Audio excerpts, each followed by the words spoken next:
What a race that was in Silverstone. A race with everything fans could wish for. Of course, the changing weather conditions helped, but we should also appreciate what a great Formula One we have at the moment and enjoy it as long as we still can. Because 2026 is coming and even the FIA realized what a mess it will be, and they already plan for the next big regulation change shortly after. So let's start with the engine. In the 2000s, Formula One had the problem that they were running high-revving, naturally aspirated engines, while manufacturers changed their road cars to downsized turbo engines. F1 technology wasn't relevant anymore, and they tried to catch up by at first changing to smaller V8 engines. These were very pretty cars with dramatic aerodynamics, but following each other was a problem, and all these little wings cost the teams lots of money. So for 2009 they changed the chassis rules and introduced the R75 rule, which prevents teams from putting many small wings on the car.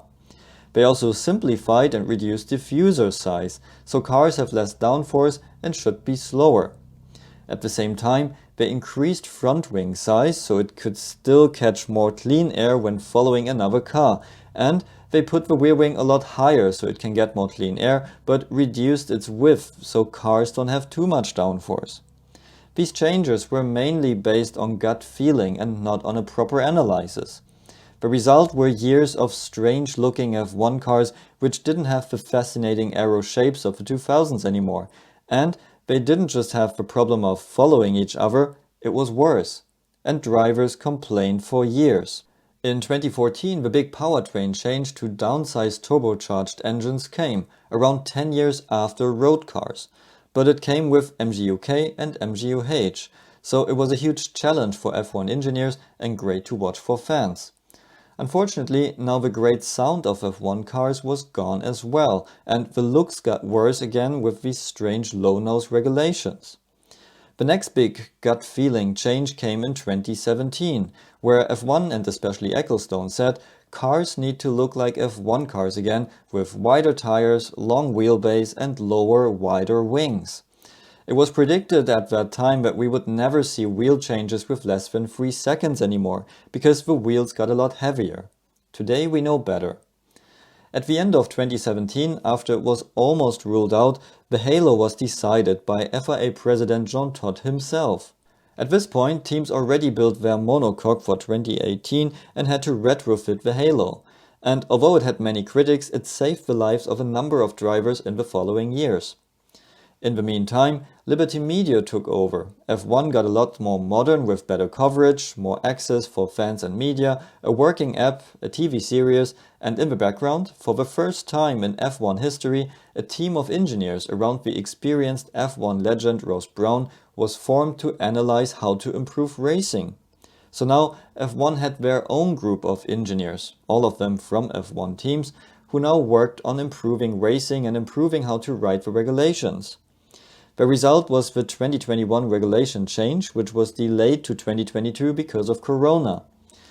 The show car already looked a lot more elegant than everything we had seen before, and when the first cars hit the track, the old ones looked like tractors. The group around Ross Brawn found what many motorsport aerodynamicists know for decades. Wings are more sensitive to dirty air than the floor. So if you want cars to follow each other easily, you massively increase downforce from the floor and reduce downforce from the wings. So exactly the opposite of what they did in 2009. And since the introduction of these rules, we can say that it worked. Cars can now follow each other for many laps, cars can close in on each other, which wasn't possible before, because the car behind lost so much downforce, even with a big gap, that it destroyed its tires before it could get close enough to the car in front. The racing improved a lot and it was even considered to remove DRS. At the same time, F1 is now using the complex V6 turbo engines for over 10 years. The teams master the technology and F1 is the pinnacle of engineering again. We can say that they have drivetrains with 1000 horsepower and the first road cars are now using an MGU-H with the experiences from F1. Also, F1 introduced a cost cap which made it a lot easier for companies to join from a financial point of view. And this enabled teams to put budget in other areas. It also meant but teams don't have to drop talented drivers anymore for less talented pay drivers. So quality of drivers increased and we see better performances on track. The era of ground effect cars created a situation where teams hit a natural limit of usable downforce they can get from the floor, and this aerodynamic effect is equalizing the field, which means we have very close racing now. Although McLaren is at the front, every weekend another team can win, and every race is good for a surprise. Even an update now in the last season of the regulation can boost a team's performance on track massively, because everything is so close. And now we are looking at 2026. F1 wanted to simplify the engines to allow more engine manufacturers to join. Instead of changing the engine to something new, they just removed the MGU-H, so the part that is now becoming relevant for road cars, and the rest stays the same. Manufacturers wanted a 50-50 power split, which means the engine needs to produce a lot less power right now. And because F1 teams were scared that new joiner Audi would have an advantage if they would allow electric motors at the front axle, although Audi already resolved that LMP1 department 10 years ago and people work somewhere else, they can now only recuperate energy with the MGU-K at the rear wheels, and that is not enough. So it's a bad basis, but they still try to make it work.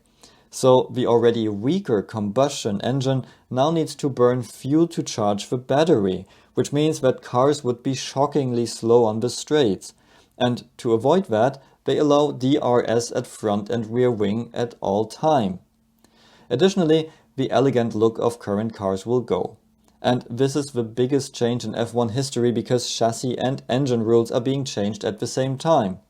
And while we currently only have 3 test days ahead of this season, there will be 3 test weeks ahead of 2026. And because it is expected to be embarrassing, no TV cameras or media coverage is allowed for the first test. Also, teams have the track in Barcelona for 5 days but can only drive on 3 days, so 2 spare days to work things out are already planned in.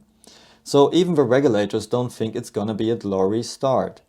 We can already guess that established engine manufacturers Mercedes, Honda and Ferrari will come up with a competitive drivetrain, while Red Bull and Audi are currently lagging behind.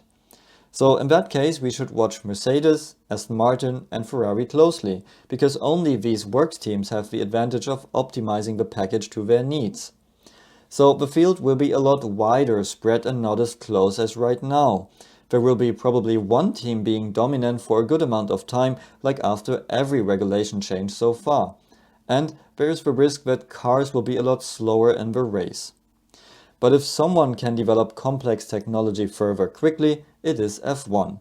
So from a technical point of view, it will be interesting to watch. But we should appreciate what we have with the current Formula 1 season and enjoy it for as long as it lasts. Or what do you think? Let me know in the comments below and see you at the next video.